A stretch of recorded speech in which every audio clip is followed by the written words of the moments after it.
दोस्तों जय हिंद, वंदे मातरम। स्वागत है आपका इस वीडियो में। और आज के इस वीडियो में हम देखने वाले हैं अनुपात और समानुपात से संबंधित क्वेश्चंस, यानी रेशियो एंड प्रपोर्शन से रिलेटेड इंपॉर्टेंट क्वेश्चंस आज हम देखेंगे। सबसे पहले हम जान लेते हैं दोस्तों कि अनुपात और समानुपात होता क्या है, रेशियो और प्रपोर्शन होता क्या है। तो दोस्तों अनुपात और समानुपात गणित के दो महत्वपूर्ण अवधारणाएं हैं जो अनुपात दो राशियों की तुलना करता है। जैसे कि ए अनुपात बी अगर हम कर रहे हैं तो ये दोनों की तुलना करता है। और जो समानुपात होता है ना, वो दो जो अनुपात है उसकी समानता को क्या करता है, दर्शाता है। तो सी अनुपात डी, इस तरह से ये क्या करता है कि ए अनुपात बी है मतलब ए बट्टे बी लिख सकते हैं। और समानुपात मतलब ये क्या करता है, समानता को शो करता है, यानी इक्वल को शो करता है। तो इस तरह से ए अनुपात बी को ए बटे बी, सी अनुपात डी को सी बटे डी, और समानुपात यानी प्रपोर्शन को हम इस तरह से इक्वल के रूप में लिख सकते हैं। तो ये दो कॉन्सेप्ट है जिससे रिलेटेड क्वेश्चंस आज हम करने वाले हैं। तो अनुपात समानुपात समझ गए, रेशियो एंड प्रपोर्शन, ठीक है। अब हम देखते हैं इससे रिलेटेड क्वेश्चंस। पहला क्वेश्चन है, यदि ए अनुपात बी बराबर 3:4, बी अनुपात सी बराबर 6:5 हो तो सी अनुपात ए का मान होगा। ये देखिए एग्जाम में आया हुआ है, फील्डमैन में 2018 में आया हुआ है। चलिए इसको सॉल्व करते हैं। मैं दो तरीके आपको बता रहा हूं। जैसे कि देखिए ए अनुपात बी मतलब यहां पे हम लिख सकते हैं ए बटा बी बराबर 3/4 दिया हुआ है, और दूसरा दिया हुआ है बी बटा सी यानी बी अनुपात सी बराबर 6/5 दिया हुआ है। ठीक है, हमें निकालना क्या है, सी अनुपात ए का मान निकालना है। तो कैसे निकालेंगे, तो देखिए यहां पे देखिए फर्स्ट वाले में देखिए बी का मान 4 दिया है, सेकंड में दिया है बी का मान 6। एक में बी का मान जो है वो क्या दिया है, 4 दिया है, और दूसरा में 6 दिया है। तो हम क्या करेंगे, सबसे पहले ना एलसीएम निकालेंगे। किसका निकालेंगे, बी का निकालेंगे, दोनों बी का। एक बी का मान दिया है 4 और दूसरा बी का मान दिया है 6। तो एलसीएम जब हम निकालेंगे तो हो जाएगा 2 दूनी 4 और 2 तिया 6। फिर 2 लेंगे तो 1 हो जाएगा, ये 3 रहेगा। फिर 3 लेंगे तो 1 1 हो गया, 3 दूनी 6, 6 दूनी 12। तो एलसीएम कितना आया, एलसीएम जो आया वो आया 12 आया। ठीक है, अब 12 लाने के लिए हमें किसका गुणा करना पड़ेगा, इस वाले में। इस वाले में हमें गुणा करना पड़ेगा, 4 से गुणा करेंगे 3 का, तो हो जाएगा 3 और 3, 3/3 का इसमें गुणा करेंगे तो a बटे बी। तो यहां पे चलिए नीचे में लिख देता हूं मैं। तो a बटा b का मान क्या आएगा, 3 तिया 9 और 4 दिया 12। दूसरा में देखिए b बटा सी, b बटा सी में देखिए b का मान 6 है, तो 2 का गुणा करेंगे तो 12 आ जाएगा। तो 6 दूनी 12, तो 2/2 का गुणा करेंगे इसमें, तो हो जाएगा 6 दूनी 12 बटे 5 दूनी 10।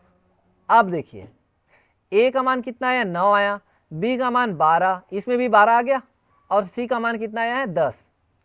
तो यहाँ पे हमें क्या चाहिए, सी अनुपात ए चाहिए, सी अनुपात ए या सी बटा ए चाहिए। तो सी का मान कितना है, 10, और ए का मान क्या है, ए का मान है 9, तो 10:9, यही हमारा आंसर आ जाएगा। यानी कि ऑप्शन ए इसका सही आंसर है। ये था एक विधि जिसको हमने नियम से बनाया। कैसे बनाया, सबसे पहले हमने लिखा a बटा बी बराबर जो दिया है उसको लिखा, फिर b बटा सी बराबर जो दिया वो लिखा। उसके बाद हमने देखा कि a का मान इसमें 3 है, b का मान 4 है, इसमें b का मान 6 है, c का मान 5 है। तो b का मान डिफरेंस था, यहाँ पे 4 था, यहाँ पे 6 था। तो हमने क्या किया, दोनों को समान बनाने के लिए सबसे पहले हमने एलसीएम निकाला। तो एलसीएम आया 12। एलसीएम अब जब 12 आ गया तो हमने सोचा कि हम इसको बराबर करते हैं, इसमें भी b का मान बराबर होना चाहिए, इसमें भी b का मान बराबर होना चाहिए। तो 4 में ऐसा किसका गुणा करें कि 12 हो जाए, तो हम बोलेंगे 3 का गुणा। तो हम दोनों पक्ष मतलब ऊपर और नीचे अंश और हर में 3 3 का गुणा किए, तो ये 12 हो गया, ये 9 आ गया। वैसे ही हमने दूसरे वाले में किया, यहाँ 6 है तो हम किसका गुणा करेंगे तो 12 हो जाएगा, 2 का गुणा। तो यहाँ पे हम 2/2 का गुणा किए, तो कुल मिला के b का मान जो है दोनों सेम हो गया, और इस तरह से हमने a b c का मान निकाल लिया। फिर हमें जो चाहिए था c अनुपात a, इसका मान हमने ले लिया। अब मैं बता रहा हूँ शॉर्टकट ट्रिक। शॉर्टकट ट्रिक में क्या करना है, a b c 3 मान दिया है तो हम यहाँ पे लिखेंगे a b और ये c लिखेंगे। अब a का मान शुरू में क्या दिया है उसको लिखो, a अनुपात b का मान क्या दिया है 3:4, तो a का मान यहाँ पे 3 और b का मान कितना है 4। दूसरा देखिए, दूसरा में b अनुपात c का मान कितना दिया हुआ है 6:5, तो दूसरा लाइन, ये फर्स्ट लाइन हो गया। अब सेकेंड लाइन में लिखो दूसरा मान को, सेकेंड लाइन में b अनुपात c का मान क्या दिया है 6:5, तो ये 6:5 मतलब यहाँ पे 5, ठीक है, ये c का मान। अब यहाँ पे हम ऐसे कर देंगे, ठीक है। अब देखिए ये जो ब्लैंक दिख रहा है ना यहाँ पे, ये ब्लैंक, ये वाला बिंदु और ये वाला बिंदु, इसको साइड वाले से फिल कर देना है। इसके साइड में क्या दिखाई दे रहा है 4 दिख रहा है, तो हमने यहाँ पे 4 लिख दिया। यहाँ पे इसके साइड देखना है ना, ऊपर नीचे नहीं देखना है, साइड देखना है। इसके साइड में क्या है 6 दिख रहा है, तो 6 से इसको फिल कर देंगे, ठीक है। अब हम क्या करेंगे, ऊपर नीचे का मल्टीप्लाई करेंगे, इसका इसके साथ। 5 चौके कितना होता है 20, इसका 6 चौके 6 का गुणा 4 से, मतलब ऊपर नीचे का गुणा करना है बस। 6 चौके कितना होता है 24, वैसे 6 तिया कितना होता है 18, तो यहाँ पे 18 कर देंगे। अब चाहे तो इसको कटाना चाहे तो कटा सकते हैं, 2 से अगर कटाना चाहे तो सबको कटा दें, 2 × 18 और ये 2 12 और ये 2 10 आ गया। तो ए का मान है, ये बी का मान है और ये सी का मान है। तो हमें चाहिए था सी अनुपात ए, सी का मान कितना है 10, ए का मान कितना है 9, मतलब ये, तो बी से आंसर आ गया। तो ऐसे आप शॉर्टकट ट्रिक का भी यूज करके बना सकते हैं। नियम और शॉर्टकट दोनों आपको पता होनी चाहिए। शॉर्टकट से क्या होता है, थोड़ा फास्ट बन जाता है। चलिए नेक्स्ट क्वेश्चन देखते हैं। यदि अनुपात b बराबर 2:3 और b अनुपात c बराबर 5:7 हो तो a अनुपात b अनुपात c का मान क्या होगा। सेम क्वेश्चन है। चलिए इसको मैं शॉर्टकट ट्रिक से आपको बताता हूँ। ये मैंने लिखा a b c, ठीक है, a b c हमने लिखा। a अनुपात b का मान क्या दिया है 2 और यहाँ पे 3 दिया है, ये फर्स्ट रो में हो गया। सेकेंड रो देखिए, सेकेंड रो में b अनुपात c का मान दिया है 5:7, तो 5:7, तो यहाँ पे 7 आ जाएगा, ठीक है। अब 2 रो हो गया, दोनों रो में हमने ये मान रख लिया। अब क्या करेंगे, बगल वाले से फिल करेंगे। यहाँ के बगल में 3 है, मतलब यहाँ पे 3 से फिल होगा। इसके बगल में 5 है, यहाँ से 5 से फिल होगा। अब इसका हम क्या करेंगे, गुणा करेंगे। तो 7 × 21, 5 × 15, 5 दूनी 10। अब इसको कटा सकते हैं क्या किसी अंक से, 2 से कट जाएगा, नहीं कटेगा, सभी नहीं कटेगा, 3 से नहीं कटेगा, तो ये यही रहेगा। तो a अनुपात b अनुपात c मतलब a का मान है, a b का मान है और ये c का मान है। 10:15:21, यानी कि ऑप्शन इसका सही आंसर है। चलिए नेक्स्ट क्वेश्चन देखते हैं। यदि अनुपात b बराबर 4:3, b अनुपात c बराबर 9:5 तथा c अनुपात d बराबर 7:8 है तो a अनुपात d का मान क्या है। ये भी आपका प्रीवियस ईयर क्वेश्चन में आया हुआ क्वेश्चन है ना, देख लीजिए। तो यहाँ पे भी हम शॉर्टकट ट्रिक का यूज करते हैं, a अनुपात b अनुपात c, ठीक है। अनुपात d 4 अंक है तो 4 अंक है तो 4 अंक लेना है, 3 अंक है तो 3 अंक लेना है। आप चाहे तो नियम से भी बना सकते हैं, थोड़ा टाइम लगेगा उसमें। तो a अनुपात b का मान फर्स्ट रो में क्या है 4:3, मतलब यहाँ पे 4:3 लिख लिया। फिर सेकेंड रो में क्या है b अनुपात c, b अनुपात c मतलब 9:5, तो 9:5 लिख दिया। तीसरा रो में क्या है c अनुपात d, तो c अनुपात d करो। c का मान कितना दिया है 7 और ये d का मान 8, ठीक है। उसके बाद ये 3 रो है ना इसमें, अब जो बगल वाला है उसको बगल वाले से फिल करना बोला था मैंने। ये खाली है, ये खाली है, यहाँ पे भी ये खाली है, ये खाली है, यहाँ इतने सारी जगह खाली है। तो यहाँ पे जो खाली ना उसको खाली वाले से फिल करो। ये 3 और ये 5 वाले बगल में ये 5, यहाँ इसके बगल में 7 है, यहाँ पे 7, यहाँ पे 9 आ जाएगा। आया समझ में, बगल वाले से फिल कर देना है, जो जितना भी खाली है उसको ये इससे ये फिल हो गया। अब इसका क्या करेंगे, तीनों का मल्टीप्लाई करेंगे, मल्टीप्लाई गुणा।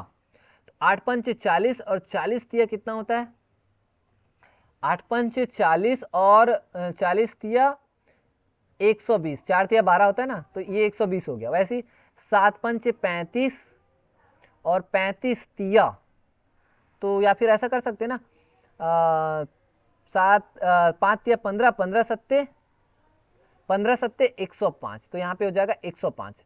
वैसे ही 9×7 = 63 या 9 तिया 27 या जो भी है 9×7 = 63, 63 का गुणा 3 से करो। तो 63 का गुणा 3 से करते हैं तो 3 तिया 9 और 3 छक्के 18, 189। क्या हो जाएगा यहाँ पे मान आ जाएगा 189।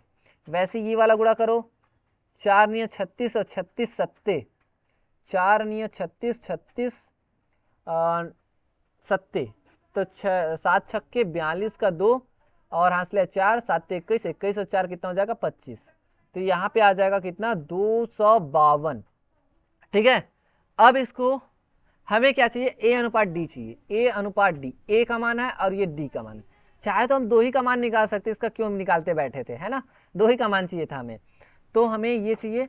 तो ए अनुपात डी मतलब 252 बटा 120। अब इसको हम किससे कटा सकते हैं, तो देखना पड़ेगा, 2 से देखते हैं। 2 से अगर हम देखेंगे या 12 से अगर कटेगा तो 12 से देखते हैं, सीधा 12 से, 12 कम 12 और 0, और ये 12 दूनी 24, एक बचेगा, ये 12 हो जाएगा, 12 कम 12 21 बटा 10, यानी 21 अनुपात 10, यानी ऑप्शन सी इसका सही आंसर है। तो ऐसे आप बना सकते हैं। चलिए नेक्स्ट क्वेश्चन देखते हैं। नेक्स्ट क्वेश्चन है P अनुपात Q बराबर ये दिया है, Q अनुपात बराबर ये दिया है, R अनुपात S बराबर ये दिया है। तो P अनुपात S का मान, ये सीजी टेट में आया है 2014 में, ठीक है। तो यहाँ पे भी वही शॉर्टकट ट्रिक का यूज करते हैं। चलो P, Q, R और ये S, ठीक है, थोड़ा दूर में बना देता हूँ ताकि दिक्कत ना हो। तो P का मान फर्स्ट रो में 5, ये 8, ठीक है। सेकंड में क्या, क्यू आर का मान 12 और ये 7। उसके बाद थर्ड में आर एस का मान मतलब 14 और ये 15। अब इसका वही विधान करना है, बगल वाले से फिल कर देना है। ये 8 के बगल में है तो ये 8, 8, ठीक है, ये एस है। यहाँ पे 12 आ जाएगा, यहाँ पे 7 आ जाएगा क्योंकि इसके बगल में है, ये 7 और ये बगल में 14 और ये 14। हमें क्या चाहिए, P अनुपात S चाहिए। ये P है और ये S है, बस इसी को बस सॉल्व करते हैं। तो 12 पंचे 60 और 60 का गुणा 14 से करते हैं, तो 14 गुणा 60 करते हैं। चलिए 0 हो जाएगा, 6 चौक 24 का 4 हासिल 2, 6 कम 6 7 8, 840 आ जाएगा। तो यहाँ पे हमने लिखा 840, बाकी को सॉल्व नहीं करते, जिसकी जरूरत है उतना भी सॉल्व करना है।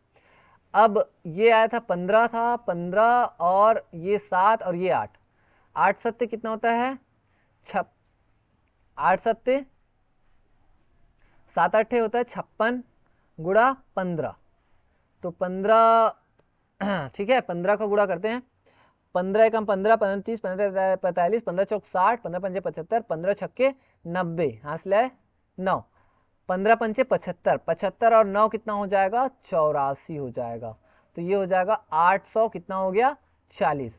तो 840 और 840, P अनुपात S बराबर 840 बटा 840, यानी ये कट जाएगा, यानी कि क्या आएगा 1 अनुपात 1 आ जाएगा, यानी हमारा जो आंसर आ जाएगा वो आ जाएगा ऑप्शन ए, ठीक है।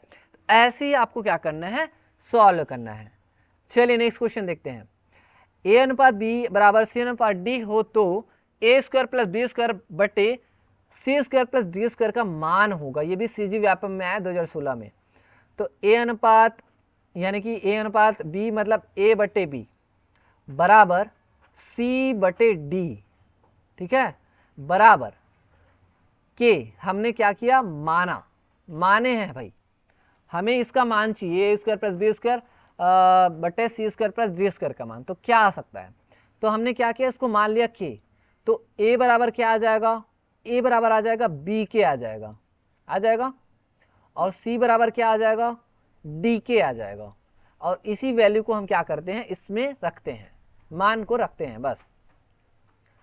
तो यहाँ पे A स्क्वायर मतलब क्या हो जाएगा, A स्क्वायर मतलब हो जाएगा B के स्क्वायर प्लस B स्क्वायर बटा में C स्क्वायर मतलब क्या हो जाएगा, C का मतलब D के का स्क्वायर प्लस T स्क्वायर।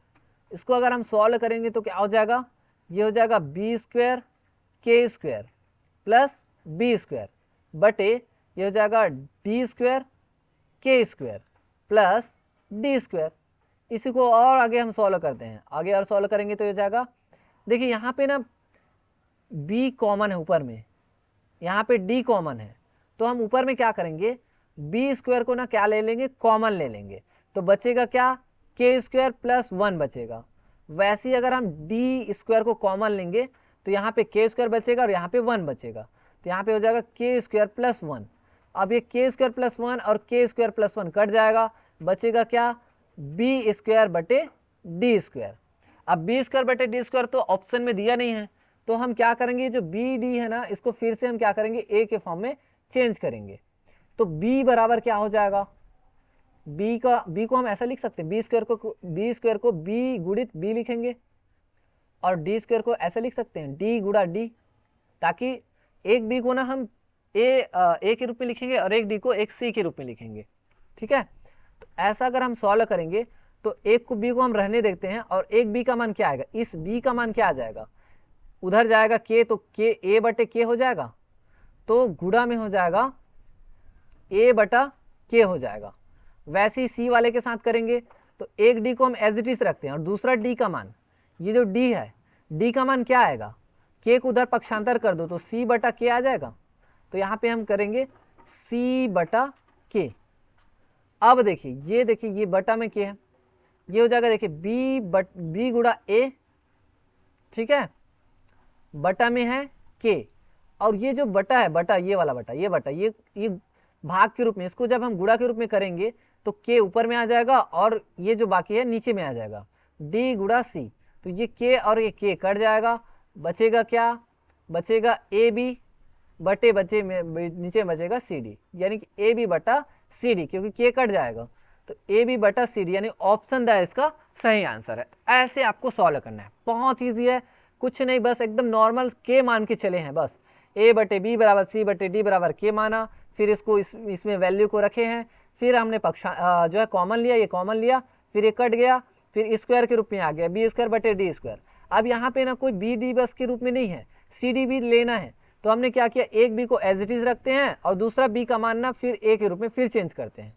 तो इस तरह से जब हमने सॉल्व किया तो ये आंसर आ गया। चलिए नेक्स्ट क्वेश्चन देखते हैं। नेक्स्ट क्वेश्चन है हमारा, एक शहर की जनसंख्या में पुरुषों में स्त्रियों का अनुपात है 12:11, यदि उस शहर की कुल जनसंख्या इतना है तो स्त्रियों की संख्या है। तो इसमें भी है, बहुत इजी है। देखिए, स्त्रियों की संख्या 12:11 में है, पुरुष और स्त्रियों की संख्या, तो हम क्या करेंगे, मानेंगे कि जो पुरुष है ना, पुरुष की जो संख्या है वो है 12 है, मतलब 12x माना, और जो स्त्री है ना, स्त्रियों की जो संख्या है उसको हमने माना 11 अनुपात में, तो हमने माना वो है 11x।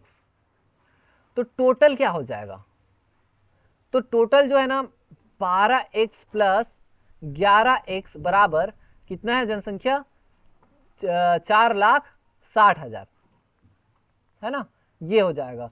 तो अगर हम इसको जोड़ेंगे तो ये हो जाएगा 12 और 11, 11 में 22, 23, तो 23x बराबर कितना हो जाएगा, सेम रहेगा 4,60,000।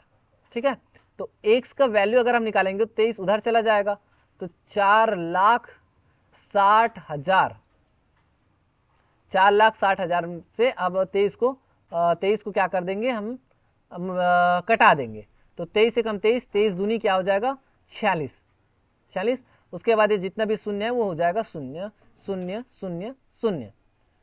ठीक है, तो कितना आ गया, 23 से कम 23, 23 दूनी 46, उसके बाद 23 0 0 0 0 0, यानी हो गया 20,000। एक्स का मान आया 20,000। तो हमें अगर महिला स्त्रियों का चाहिए, क्या चाहिए यहाँ पे, स्त्रियों की जनसंख्या, तो स्त्रियों की जनसंख्या मतलब 11x, मतलब 11 का गुणा इससे कर दो तो क्या हो जाएगा, ये हो जाएगा 11 गुणा हो जाएगा आपका ये 20,000 से 0 0 0, तो कितना आ जाएगा उत्तर, तो 11 0 0 0 0 0 और 11 दूनी 22, तो कितना है 2,20,000, 2,20,000, यानी कि ऑप्शन भी इसका सही आंसर है। तो ये एक तरीका है। दूसरा तरीका से भी हम डायरेक्ट सॉल्व कर सकते हैं।